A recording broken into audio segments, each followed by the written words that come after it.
요한복음 우리 4장 21절에서 26절까지 말씀, 제가 가진 성경 147쪽 말씀입니다. 요한복음 4장 21절에서 26절까지 말씀 제가 봉독해 올리겠습니다.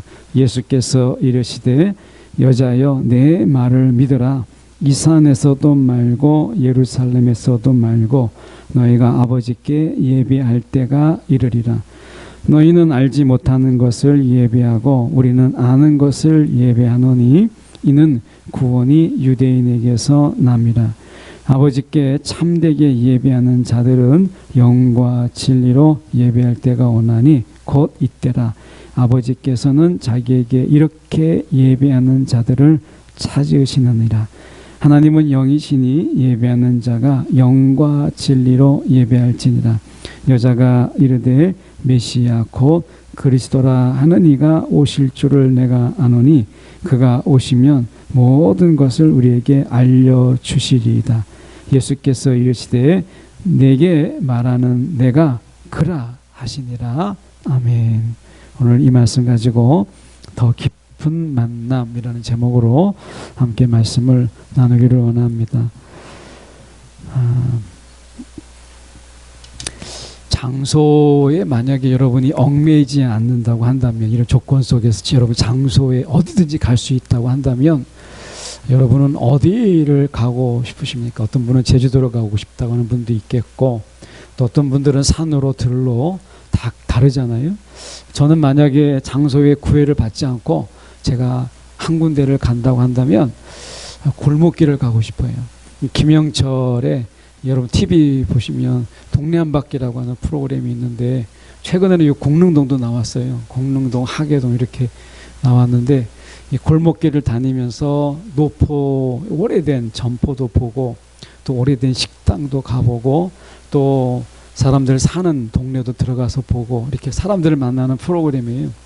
한 도시학자가 이야기하기를 뭐라고 얘기했냐면, 인간이 이 도시에서 골목길을 몰아내는 순간 사람들의 마음은 강팍해졌다, 이런 이야기를 했어요. 왜냐하면 도시의 골목이라고 하는, 옛날에 시골만 생각해봐도 제가 도원동에 옛날에 이렇게 친구가 있었고 용문동에 제가 살았는데 많은 골목들이 있었어요. 그래서 차로 들어가지도 못하는 그런 골목들이라서 그렇게 살면 사람들이 이웃 간에 살면요, 윗집에 누가 살고 아랫집에 누가 사는지를 알 수밖에 없어요. 골목에서 다 만나니까. 그러니까 골목길이 좁으니까 어떤 데는 사람이 서로 비껴가야 돼요. 그래가지고 앞집 윗집이 막 싸우다가도 그 다음날 아침에 되면 서로 골목길이 비껴가야 되니까 인사를 어쩔 수 없이 해야 되는. 그러니까 빨리 마음을 풀어야 되는 거예요, 골목길을 다니려면. 근데 지금은 소방도로다 뭐 도로다 해가지고 도로가 넓어지다 보니까 또 도로가 얼마나 잘 돼 있어요. 사람 안 만나고 도망다닐 수 있는 길이 여러 가지잖아요. 그래서 사람의 마음이 오래 가는 거예요. 서로 이제 미워하는 마음들이 오래 가다 보니까 사람의 마음이 강팍해졌다라고 하는 거예요.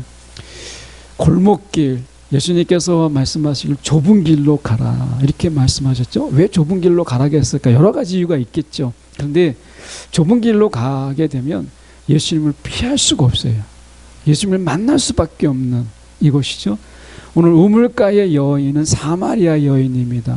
오늘 이 우물가의 여인에게 있어서 우물가는 일종의 인생의 골목길이에요. 예수님을 만날 수밖에 없는 골목이에요.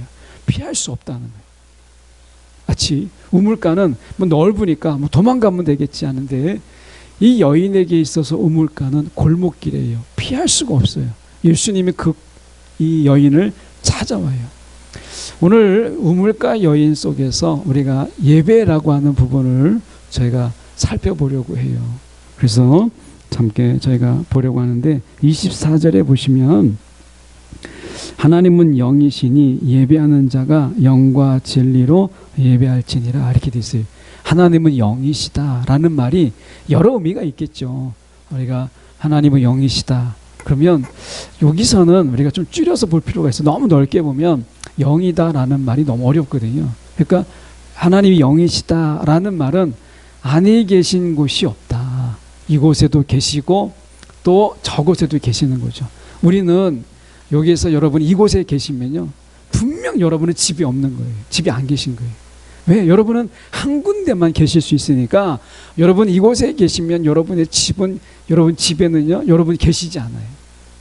우리는 인간은요 장소에 한 군데만 존재할 수 있는데 영은 이런 육체적인 한계를 뛰어넘어서 어느 곳에든지 동시적으로 계실 수 있다라는 거예요.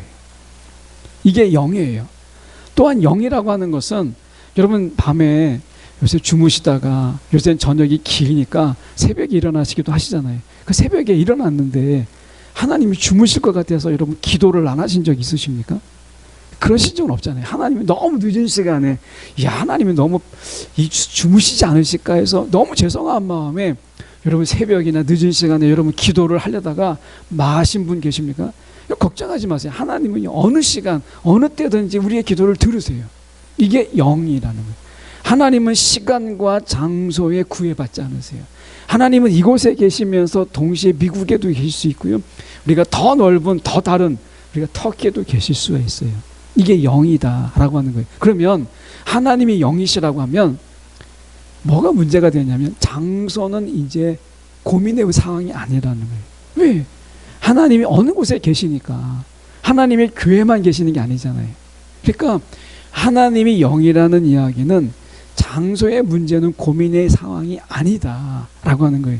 이 우물가의 여인이 무명의 여인이 질문하죠. 어디서 예배할까요? 사마리아 사람들은 그리심산이라고 해서 그리심산에서 예배를 드렸어요. 근데 유대 사람들은 어디서 드렸어요? 예루살렘에서 드렸어요. 그래서 어떤 사람들은 예루살렘에서 드려야 하나님 예배를 받는다. 어떤 사람들은 그리심산에 가서 예배를 드려야 하나님이 받으신다. 이렇게 얘기하는데 어디서 예배를 드려야 될까요? 라고 물어봤어요. 우리가 얘기한다면 교회 가서 예배 드려야 되지. 이렇게 얘기하는 거 똑같은 거예요. 어디서 예배 드릴 것이냐. 근데 예수님이 말씀하셨어요. 장소는 중요한 게 아니다. 이 말로 대답이 하나님은 영이시다. 이 말이에요. 그러니까 장소가 중요한 게 아니다. 하나님은 영이시다. 이곳에도 계시고 저곳에도 계시고 어느 곳에도 계시니까 장소를 고민할 건 아니다. 예배의 본질은 장소가 아니다. 이렇게 얘기하는 거죠. 이렇게 얘기하면요. 이런 뜻이 돼요.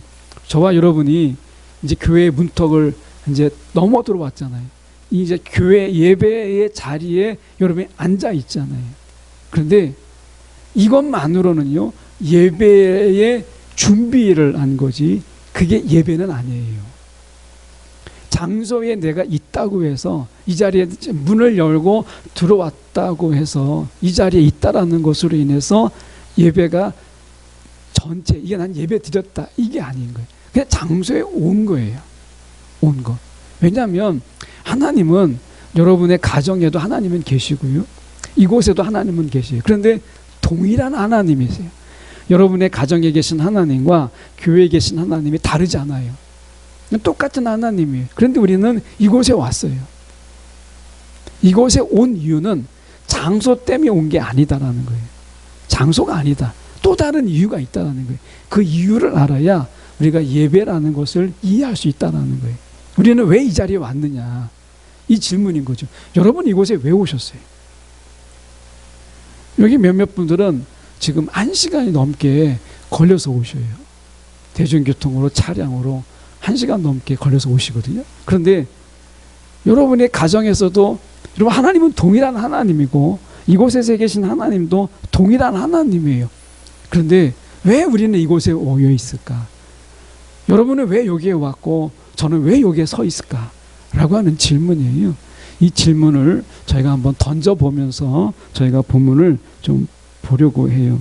자, 예배는 장소가 중요한 게 아니고 어떻게 예배할 것인가가 중요하다는 거예요. 예배. 그러니까 어디서가 아니라 질문이 어디서가 아니라 어떻게라고 하는 건데 자, 말씀에 우리가 보면 24절에 다시 가서 보면 하나님은 영이시니 우리가 예배하는 자가 영과 진리로 예배할지니라 이렇게 얘기합니다.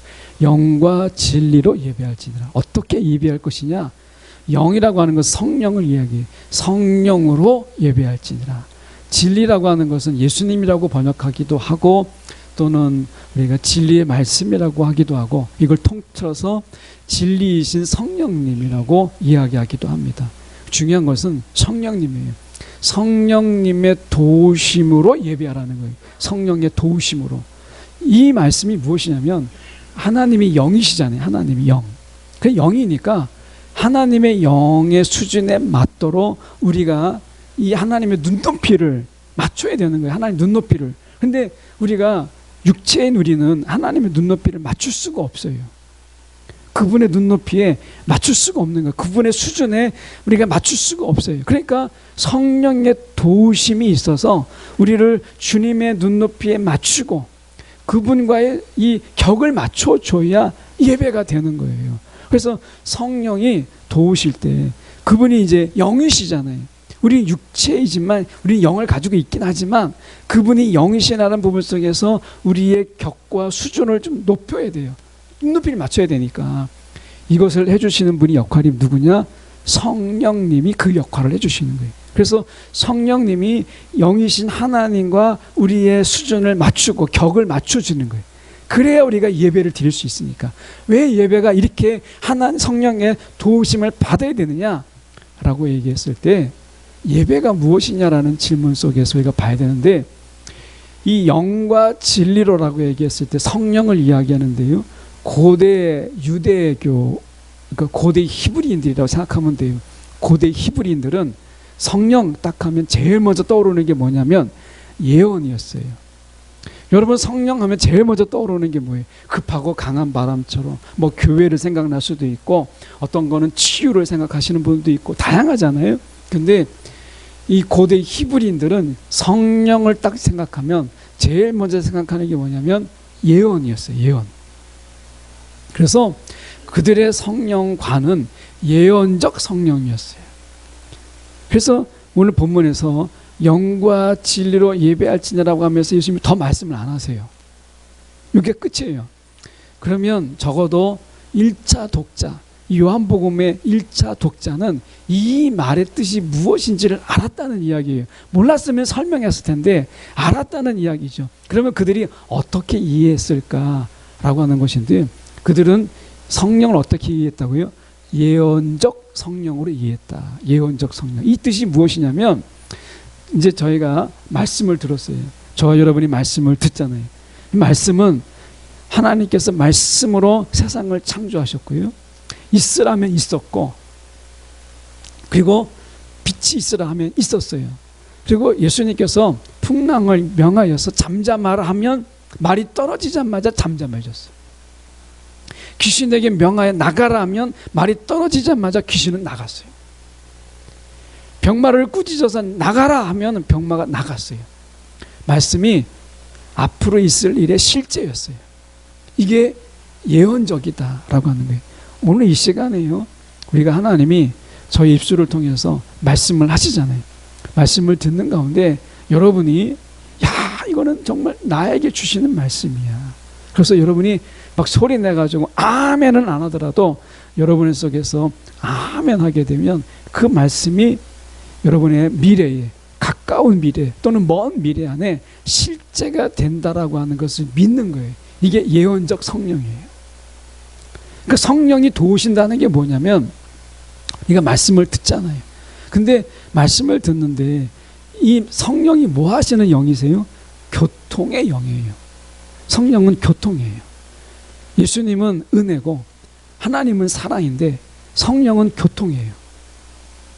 교통이 대표적 속성이잖아요. 교통. 교제하는 거예요. 교제. 교제한다는 게 뭐겠어요? 공감한다는 공감. 오늘 예배를 가만히 보시면 우물가에 여인이 있는데 이 여인이 잠깐 설명하면 정오 제일 더운 때에 물을 길러와요. 이거는요 아무도 하지 않아요. 이건 정신 나간 짓이에요. 왜냐하면 제가 남수단에 가서 보니까 낮에 기온이 53도 54도예요. 여기 제가 거짓말을 하지 않은 게 그 증인이 있어요. 장군사님이 같이 가셔서 증인이 있어요. 제가 거짓말을 한 게 아니에요. 53도 54도예요. 근데 그렇게 온도가 높은데 물을 길러 오는데 언제 오느냐? 낮에는 올 수가 없어요. 물을 길러 오다가 쓰러져요. 아침에 와요. 아침에 기온은 23, 4도예요. 기온차가 그렇게 높아요. 그러니까 아침에 좀 늦게 일어나면요. 그 우물가에 사람들이 줄을 한참 서 있어요. 아이들이 뭐 어른들까지 해서 물통을 다 길러 오는 거예요. 근데 이 여인이 정오에 왔어요. 제일 뜨거운 때에 왔어요. 왜?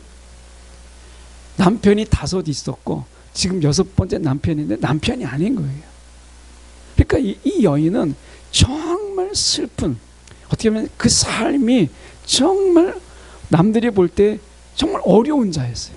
슬픔도 많고 아픔도 많고 괴로움도 많은 그런 인생, 뭐 그냥 한마디로 말할 수 있는 인생이 아닌 거예요. 그래서 사람의 낯을 피했어요. 그래서 가급적이면 사람이 제일 없는 시간, 그게 제일 뜨거운 시간이잖아요. 그 뜨거운 시간에 물을 길러 오는 거예요. 예수님은 이 여인을 만나기 위해서 일부러 사마리아 땅에 들어가신 거예요. 이 여인을 만나기 위해서. 우연이 아닙니다. 제자들은 음식을 구하러 갔는데 예수님께서 우물가에서 기다리고 있었어요. 이 여인을. 이 여인이 올 것을 알았죠. 그래서 이 여인이 와서 이제 물을 기르려고 하는데 예수님이 먼저 말을 건네죠. 내게 물을 좀 다오. 그러니까 물로 이야기하는 거예요. 물로. 그러니까 이 여인에게 있어서 물이라고 하는 것은, 이 우물가라고 하는 것은 무엇이냐면 사람의 낯을 피하는 곳이기도 하지만 자기의 인생의 한탄을 쏟아놓을 수 있는 자기만의 시간, 자기만의 공간이에요. 그럼 와서 넋두리도 하고 내 인생이 왜 이러는가 울다도 가고 막 소리도 지르다 가고 하는 그런 곳이에요. 우물이라고 하는 곳이. 예수님이 그곳에서 기다리셨어요. 마치 골목길에서 만나는 것처럼 예수님께서 기다리셨어요. 그리고 물을 달라고 이야기했어요. 이 물은 이 여인과 예수님이 공통의 주제였어요. 뭔가 어떻게 보면 우리가 공감할 수 있는 소재였어요. 물. 여인은 물을 구하러 왔고 예수님은 물을 달라고 했으니까 이 물은 서로 간에 공감할 수 있는 소재가 물이었어요. 물이. 그런데 예수님께서 물을 이야기하면서 이렇게 말씀하시죠. 제가 봉독해 보면 우리가 13절에 예수께서 대답하여 이르시되 이 물을 마시는 자마다 다시 목마르려니와, 이 얘기했죠. 그러니까 목마른 거예요. 이 여인은 매일 물을 길러 왔으니까 또 물을 길러 오게 되잖아요. 그러니까 예수님이 이렇게 말씀하셨어요. 14절에 보면 내가 주는 물을 마시는 자는 영원히 목마르지 아니하리니 내가 주는 물은 그 속에서 영생하도록 솟아나는 샘물이 되리라. 이렇게 얘기합니다. 그러니까 이거는 영생하도록 솟아나는 물이 된다. 한번 마시게 되면 다시는 목마름이 없고 메마름이 없이 그 속에서 솟아나는 샘물이 된다는 거예요. 이렇게 얘기하니까 우물가의 여인이 덥석 이 말을 딱 물어요. 그러면서 뭐라고 얘기했냐면 이렇게 얘기합니다. 여자가 이르되 주여 그런 물을 내게 주사, 그런 물이 있다면 내게 주사 다시는 목마르지 않고 다시 여기 물을 기르러 오지도 않게 해주십시오. 정오 뜨거운 날에 물을 기르러 오는 것도 여인이 지친 거예요. 그러니까 그런 물이 있다면 내게도 주십시오 라고 얘기했어요. 자, 이 여인은요 자기가 예배하는 줄도 모르고 예배를 드리고 있는 거예요. 이 말씀이 무엇이냐면 예배는 예수님과 이 여인이 교통하는 거, 공감하는 거예요. 공감. 이게 예배예요. 자, 여러분 이 자리에 우리가 앉아 있잖아요. 우리가 이 자리에 왜 앉아 있죠? 우리가 어디서든지 예배할 수 있는데 우리가 왜 이 자리에 오 있어요? 성령이 이 모임 가운데, 물론 우리가 혼자 예배 드릴 때도 성령이 임하지만 우리가 이 모인 곳에 성령의 역사가 더 강하게 우리 가운데 지금 이곳에 임하시는 가운데 성령의 도우심이 있으니까 우리가 성령의 도우심 속에서 예배하기 위해서 우리는 모여서 예배를 드리는 거예요. 이 속에서는 성령의 강력한 도우심이 있어요. 이 도우심이 뭐냐면 하나님과 우리가 교통하는 거예요. 공감하는 거예요. 하나님이 나를 공감해주고 내가 하나님을 공감하는, 공유하고 공감하는 것을 예배라고 하는 거예요. 예배. 이것이 다른 말로 어려워서 그냥 신령과 진정으로 예배할지니라 이렇게 얘기한 것이지, 이걸 우리가 풀어서 얘기하면 결국 하나님의 영이신 하나님과 우리가 성령의 도움으로, 성령의 중간에서 해석해주고 성령이 우리 가운데 깨닫게 해주고 성령이 우리 가운데 듣게 하심을 통해서 서로 공감할 수 있도록, 이게 예배니까. 그러니까 우물가의 여인은 지금 자기가 어디서 예배를 드려야 될까라고 하는데 이미 예배를 드리고 있는 거예요. 왜? 경배의 대상이신 주님이 그 앞에 계시고 그 주님과 교통하고 있잖아요. 공감하고 있잖아요. 그분이 말씀하시고 그 말씀에 대해서 여인이 반응을 해요. 공감의 반응을 해요. 그물을 내게 주십시오. 이게 예배죠. 이 여인은요, 예배를 드리고 있는 거예요. 그리고 한 예배의 모델을 보여주고 있어요. 예배는 이런 것이다 라고 하는 거죠. 여러분, 우리가 예배 자리에서 진정한 예배는 하나님이 말씀하시는 그 말씀에 내 마음이 동하여서 감동이 되고 때로는 그 말씀에 공감이 되고, 야, 저게 나에게 주시는 말씀이구나. 내가 무릎을 치고 내 가슴을 치고 내 마음을 치는 것을 예배라고 하는 거예요. 예배. 그래서 이 여인은요, 자기도 모르는 사이에 예배를 드리고 있는 거예요. 이 공감, 이게 예배예요.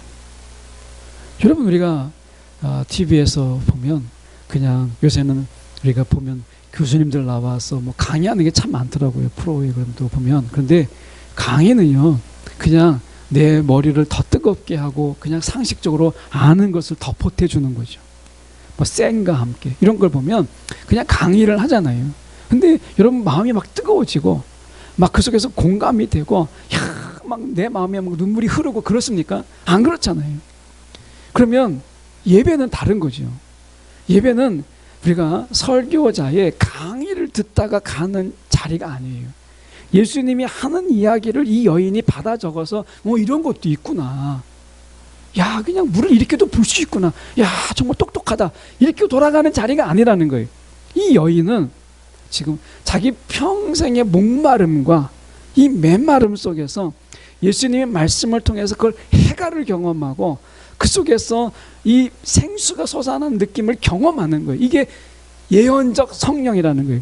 이게 뭐냐면 계속해서 성령에 의해서 이제 솟아나는 물이 돼서 앞으로 지금부터 계속해서 그의 목마름을 채워주고 그의 메마름을 적셔줄 거잖아요. 이게 예언적 성령이라는 거예요. 말씀이 우리 가운데 성령 안에서 성령의 도우심이 뭐냐면, 이 말씀이 내 속에서 그대로 이루어 주시겠구나. 내 삶은 이렇게 바뀌겠구나. 이 자리는요, 소망의 자리고 이 속에서는 절망에서 일어나는 자리예요. 왜? 지금 성령의 도우심이 뭐냐면 하나님이 우리 가운데 말씀을 하시는 거예요. 이 말씀이 내 가운데 성령의 도우심 속에서 야, 내 인생의 실제가 되고 내 인생의 미래의 현실이구나. 이게 현실이구나. 이거죠. 내 앞에 놓여있는 문제는 돈 문제부터 시작해서 자녀 문제부터 시작해서 얼마나 풀어야 될 문제가 정말 많잖아요. 여러분이 가진 생각 속에서 직장의 문제도 있고 여러분이가 사업의 문제도 있고 먹고 사는 문제뿐만 아니라 자녀들의 문제도 있잖아요. 정말 큰 문제잖아요. 예. 쉬운 문제는 아니에요. 요새는, 옛날에는 집 문제하면 남의 얘기로 들었는데 그냥 누울 때가 있고 또 아침에 씻을 때가 있으니까 별 걱정을 안 했는데, 저는 걱정이 안 되는데 이제 애들이 저희 알다시피 줄줄이 내시잖아요. 그러니까 이제 근처에 친척의 자녀가 결혼을 하는데 집을 못 구해가지고 2월에 결혼인데 겨우 집을 이제 전세를 얻었어요. 그것도 막 한 번 돌아다니다 한참 돌아다니다 겨우 얻었더라고요. 야, 우리도 저게 남의 이야기가 아니구나. 내가 줄 수 있는 집도 아닌데, 그러니까 저 집을 알아보려면 저렇게 돌아다녀야 되는데 집을 잘 구해야 될 텐데 이게 남의 얘기가 아니더라고요. 그러니까 걱정이 늘어나는 거예요. 그러니까 여러분 생각해 보세요. 여러분 걱정 있죠, 근심 있죠, 초조함도 있죠, 불안도 있어요. 다 있잖아요.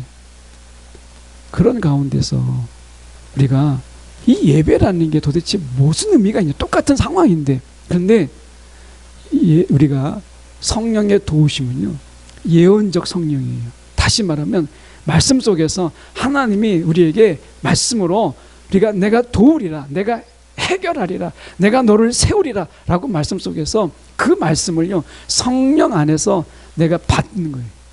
그러면 나는 달라진 것은 없어요. 그런데 하나님께서 나를 그렇게 세우시고 하나님의 예비하심 속에서 하나님을 경험하게 하는, 여러분, 하나님이요, 내가 구하지 않더라도 자녀가 결혼할 때 어쨌든 하나님의 예비하심이 있겠구나, 마음에 확신이 생기는, 이게 성령이 하는 일인 거예요. 그리고 그게 실제가, 그래서 그때 하나님의 나에게 그런 확신을 주었구나, 이게 뜬구름 잡는 게 아니구나, 이게 성령이 하시는 일인 거예요. 이게 예배예요, 예배. 내 상황은 전혀 달라지지 않았는데 이 속에서, 말씀 속에서 그게 내 속에서 위로가 되고 그게 실제가 되고 확신이 되는 거예요. 그래서 불안은 내려놓고 확신을 가지고 가는 것, 이게 예배라고 하는 거예요. 이 여인이 예수님이 해준 게 뭐가 있어요? 남편을 구해다 줬습니까? 집을 줬습니까? 그렇다고 예수님이 금 나와라 뚝딱해서 돈을 줬습니까? 그냥 말로 떼운 것밖에 더 있어요. 말로. 예수님이 하신 것은 그 말밖에 없었어요. 예수님이 말하신 게 뭐였어요?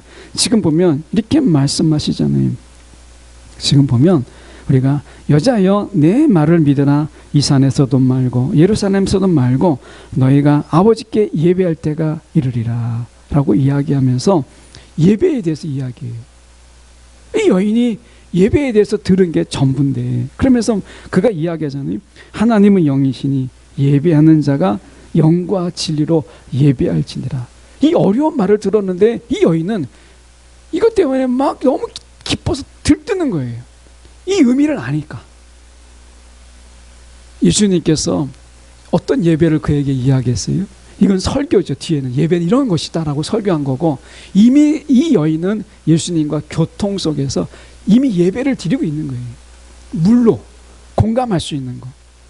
여러분, 이 시간에 성령의 도우심이 무엇이냐면, 이 시간에 저는 한 가지로 이야기하지만 성령의 도우심 속에서 여러분의 문제를 아시는 하나님께서, 여러분의 고충을 아시는 하나님께서 제가 여러 이야기 속에서 하나를 여러분의 심령에, 이게 다 너의 답이다, 이게 너에게 주는 말씀이다 라고 하나님이 지금 그 일을 하고 계시잖아요.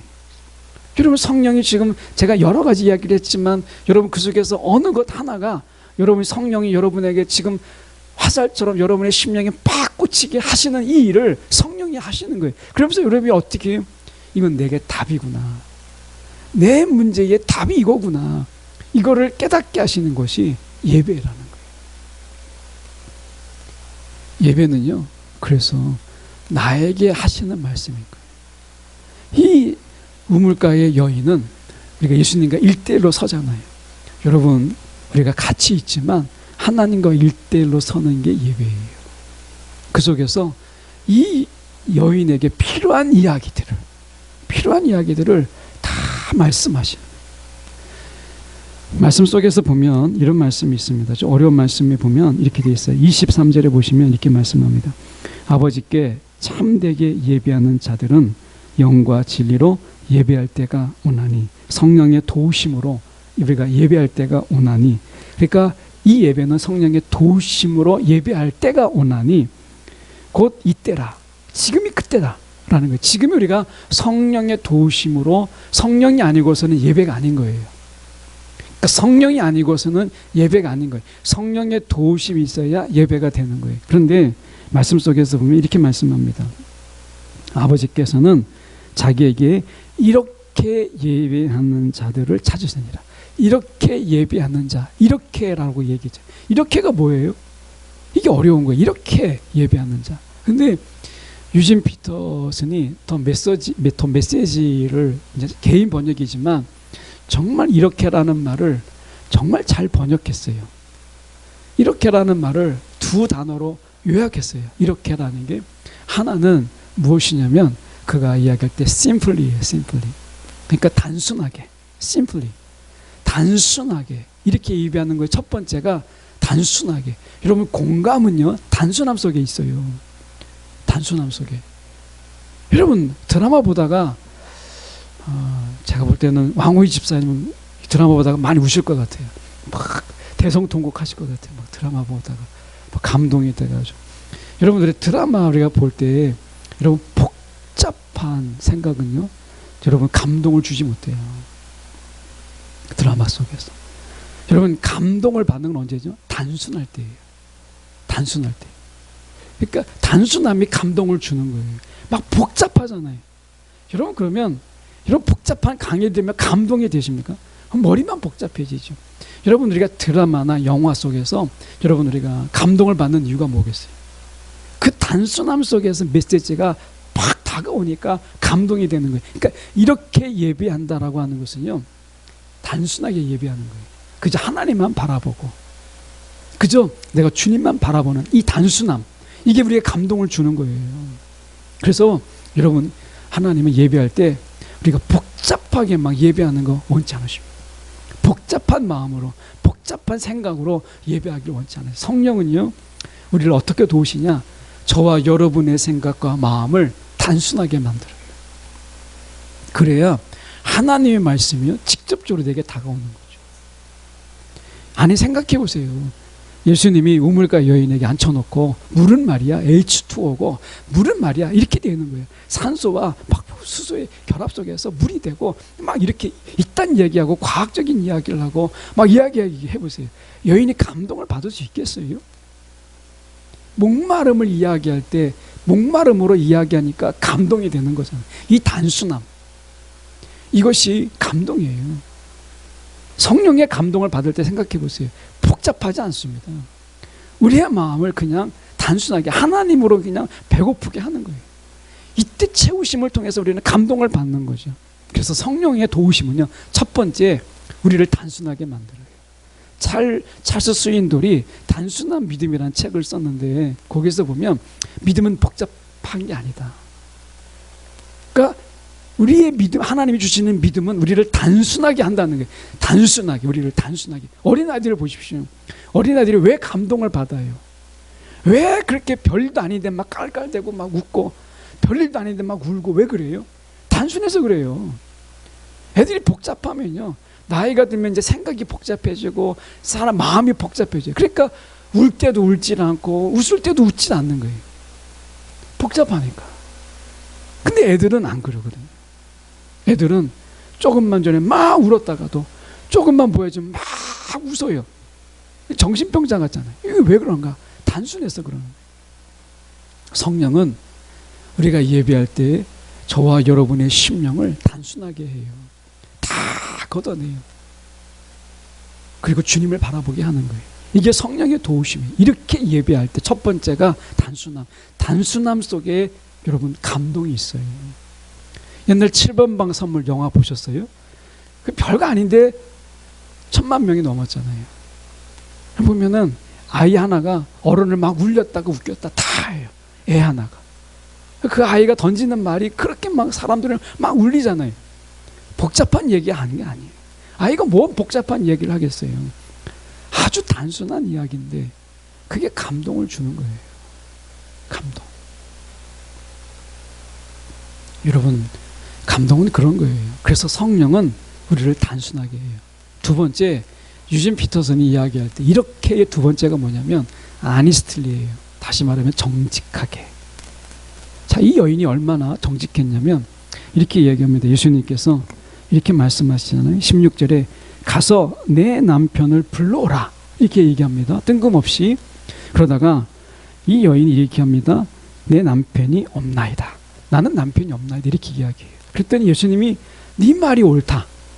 너가 5 남편이 있었는데 5 남편도 다 네 남편이 아니었고 지금 사는 남편도 네 남편이 아니다. 이 말은 우리가 이 남편이 이 여인을 아내로 여기지 않았다는 거예요. 그냥 하인 정도로 여겼다는 거예요. 그렇게 하대하고 푸대접한 거죠. 여러분, 정말 이 남편이 이 여인을 아내로 여겼다면요, 정오의 시간에 물을 길러 가는 것을 가만히 두지 않죠. 그 가다가 쓰러집니다. 53, 4도에서 뜨거운 물을 이 머리에다 이고 가거든, 안고 가면 그 온도에서 사람 넘어져 쓰러져요.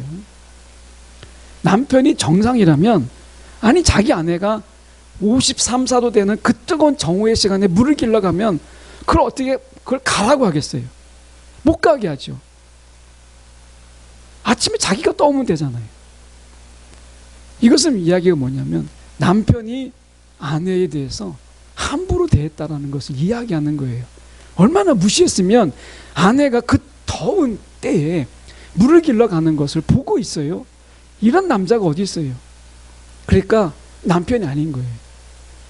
그러니까 정직하게 이야기하는 거죠. 예수님 앞에서. 언제 봤다고? 그냥 마음을 감추면 되잖아요. 근데 마음을 다 이야기하는 거예요. 이게 성령이 하시는 거예요. 이게 예배예요. 예수님 앞에서 정직하게 이야기하는 것. 이게 예배입니다. 이렇게 예배할지니 첫 번째 우리를 단순하게 하시는 성령의 도우심이 있어요. 이 속에서는 복잡한 거 내려놓으셔야 돼요. 복잡한 생각 막 하고 오셨다가 다 내려놓고 단순하게 생각하는 거. 예수님만 바라보는 거. 하나님만 바라보는 거. 여러분 이것처럼 단순한 게 어디 있어요? 우리가 찬양 드리잖아요. 주만 바라보면. 주만 바라본다고 뭐 달라져요? 근데 달라져요. 이게 단순함인 거예요. 이걸 가능하게 하는 거. 복잡한 우리의 마음을 단순하게 하는 거. 성령의 도우심이에요. 이렇게 예배하라 이거잖아요. 두 번째가 정직함이에요. 우리의 심령을 정직하게 만들어요. 여기서는요 포장할 필요가 없어요. 우물가라고 하는 것은요 여인에게 있어서 어떤 의미가 있을까 제가 한번 한 3가지 정도로 생각해 봤어요. 이 우물이라고 하는 부분 속에서 제가 생각해 보는 3가지는, 첫 번째는 다른 사람들을 의식하지 않는 자리예요. 그런데 이 우물가는 이 여인의 자리죠. 이 여인이 마음껏 자기의 마음을 쏟아놓을 수 있는, 한탄할 수 있고 탄식할 수 있는 그런 자리, 혼자만 있을 수 있는 자리예요. 근데 그 자리에 누가 찾아오셨어요?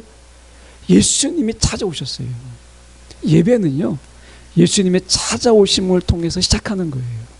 내가 예수님을 찾아가는 것으로 시작하는 게 아니라 예수님의 찾아오심을 통해서 예배는 시작돼요. 예배는 우리가 생각할 때, 여러분이 이 자리에 왔을 때 내가 예수님을 찾아온 것처럼 보이죠? 아닙니다.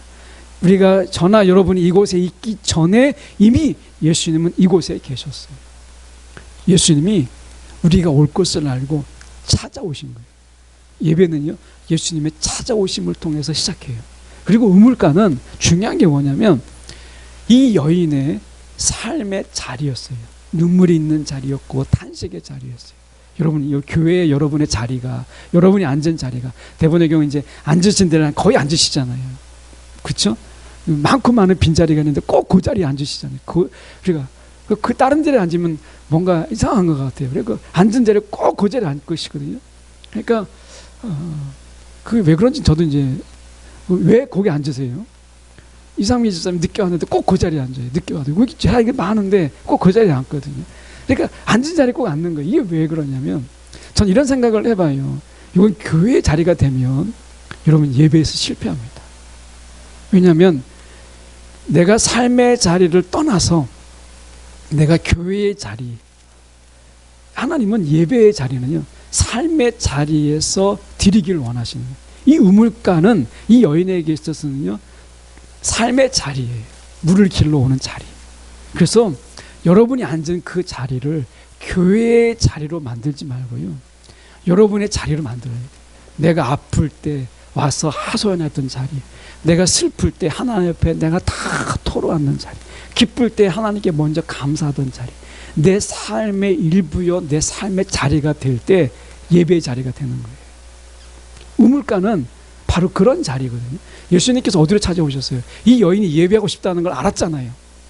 그러니까 이 여인을 예배하게 하는 거잖아요. 지금 예수님의 이 사명은, 지금 오늘의 사명은 뭐예요? 하나님이 주신, 예수님이 지금 오늘의 미션은 무엇이냐면 우물가의 여인으로 인하여 예배하게 하는 거예요. 그러면 이 여인을 예배하게 하려면 이 여인을 데리고 회당에 가든지 아니면 다른 집회 장소에 가든지 하는 건데 그렇게 하지 않았어요. 어디로 갔어요?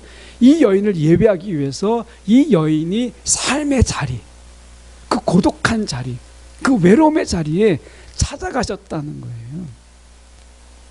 우리는 하나님이 받으시는 예배는 어디냐? 교회의 자리가 아니에요.